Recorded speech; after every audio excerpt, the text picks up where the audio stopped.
kembali lagi dalam tutorial Excel yang akan kami bahas dalam video ini. Pada video sebelumnya, kita telah melihat bagaimana cara menggunakan fungsi if sederhana pada Excel. Namun, pada penggunaannya, tentunya terkadang soal maupun keadaan yang diberikan tidaklah sesederhana kasus pada video sebelumnya. Oleh karena itu, pada hari ini kita akan membahas penggunaan fungsi if yang lebih rumit. Pertama, fungsi if kombinasi. Fungsi if kombinasi bisa dibagi menjadi dua tipe, yakni if kombinasi left, middle, right, dan if kombinasi or dan and. Pada fungsi kombinasi left, middle, dan right, seperti biasa, saya akan menggunakan soal ketika menjelaskan tentang penggunaan kombinasi ini agar penjelasan lebih mudah dimengerti. Soalnya adalah sebagai berikut. Seorang admin harus membuat laporan mengenai jenis mata kuliah, nama mata kuliah, dan kelas berdasarkan kode kelas. Nah, di sebelah kanan ada keterangan yang dibutuhkan untuk mengerjakan soal ini. Untuk mengerjakan soal seperti ini, kita harus menggunakan metode left, mid, dan right. Mengapa? Karena bisa dilihat bahwa kode yang harus kita identifikasi bisa diidentifikasikan berdasarkan 3 kategori, yakni jenis mata kuliah, nama mata kuliah, dan kelas. Saya akan mengambil contoh untuk kode kelas TE134B. Pertama-tama, kita akan menentukan jenis mata kuliah terlebih dahulu. Kita bisa menentukan tipenya dengan cara menuliskan rumus seperti ini. Angka 2 di sebelah tulisan sel A5 berarti kita mengambil 2 karakter pertama dari kode yang berada pada sel A5. Setelah itu, kita menuliskan rumusnya seperti ini. Dan seperti biasa, pencet Enter. Kita bisa mengisi semua tabel ini dengan mendrag kotak kecil ini. Seperti ini. Lalu yang kedua, kita akan mengisi tabel nama mata kuliah. Kita bisa menuliskan rumusnya seperti ini. Nah, apa sih perbedaan formula ini dengan formula mencari jenis mata kuliah? Ada 2 perbedaan yang mencolok.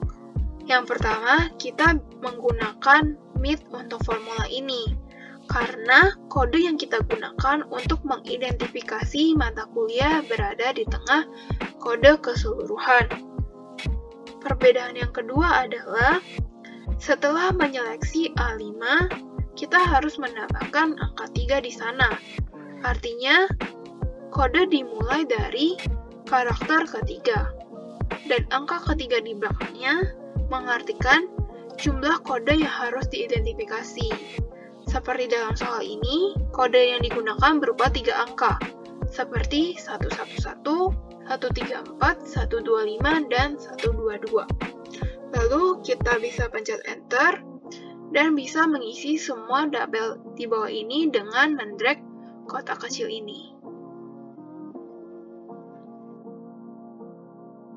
Yang ketiga, kita akan menentukan kelas. Kita hanya perlu menuliskan formula sebagai berikut. Sama dengan if, buka kurung, right, buka kurung, sel yang kita inginkan, titik koma 1, sama dengan tanda petik A, titik koma, tanda petik A, titik koma, tanda petik B. Karena kita menggunakan right, maka kita tak perlu menuliskan pada karakter mana kode yang mau diidentifikasi dimulai. Oleh karena itu, kita hanya menuliskan jumlah karakter yang mau diidentifikasi, yakni 1, atau yang memiliki makna, artinya kita hanya ingin mengidentifikasi 1 huruf saja. Mudah bukan untuk menyelesaikan soal fungsi if, left, mid, dan right? Sekarang, kita bisa memasuki pembahasan yang kedua, yakni fungsi kombinasi or. Fungsi kombinasi if, or, dan and. Adapun soalnya, seorang guru ingin melihat performa siswanya dan melihat apakah siswanya perlu mengikuti kelas tambahan setiap akhir pekan. Adapun data yang diberikan ialah nomor, nama siswa, nilai sikap, dan nilai matematika. Dan kita diminta untuk menentukan kelas tambahan dan predikat siswa. Pertama, kita akan mengerjakan atau menentukan kelas tambahan. Adapun ketentuannya yang diberikan ialah Apabila nilai sikap siswa KB atau nilai matematika di bawah 70, maka siswa memerlukan kelas tambahan. Nah, akhirnya kita membuat formulanya dengan mengaplikasikan formula if or. Ini dia. If buka kurung or, data pertama yaitu jika nilai sikapnya sama dengan KB, yang kedua jika nilai matematikanya kurang dari 70, koma ya, koma tidak. Selanjutnya kita tekan enter. Kita juga bisa mengaplikasikan rumus ini dengan mendak jawaban ke bawah. Nah, selanjutnya kita menentukan predikat siswa. Predikat siswa dengan mengaplikasikan formula if and. Tapi terlebih dahulu kita harus mengetahui keterangannya. Apabila nilai matematika di atas 80 dan nilai sikap minimal B, maka predikat siswa A. Apabila nilai matematika di atas 70 dan nilai sikap minimal B, maka predikat siswa B. Dan yang terakhir, apabila nilai matematika di bawah 70 dan nilai sikap KB, maka predikat siswa C. Nah, itulah tadi keterangannya. Selanjutnya kita akan membuat formulanya seperti ini. Sama dengan if and buka kurung, data pertama yang ingin kita validasi yaitu nilai sikap.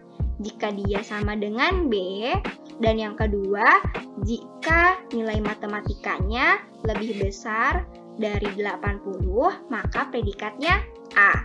Nah, yang kedua, jika nilai sikapnya sama dengan B, dan nilai matematikanya lebih besar dari 70, maka predikatnya B. Dan yang lainnya akan mendapatkan predikat C. Selanjutnya kita tekan enter. Nah, kita bisa mengaplikasikannya dengan mendak jawaban ini sampai ke bawah. Nah, penggunaan fungsi if kompleks tidak sesulit yang Anda bayangkan bukan? Jika kita memiliki pemahaman yang solid tentang penulisan formula if dan pemahaman mengenai ketentuan setiap kondisi, maka penyelesaian kasus akan lebih mudah. Jadi, terus belajar dan latihan ya. Sampai jumpa di video selanjutnya. Terima kasih.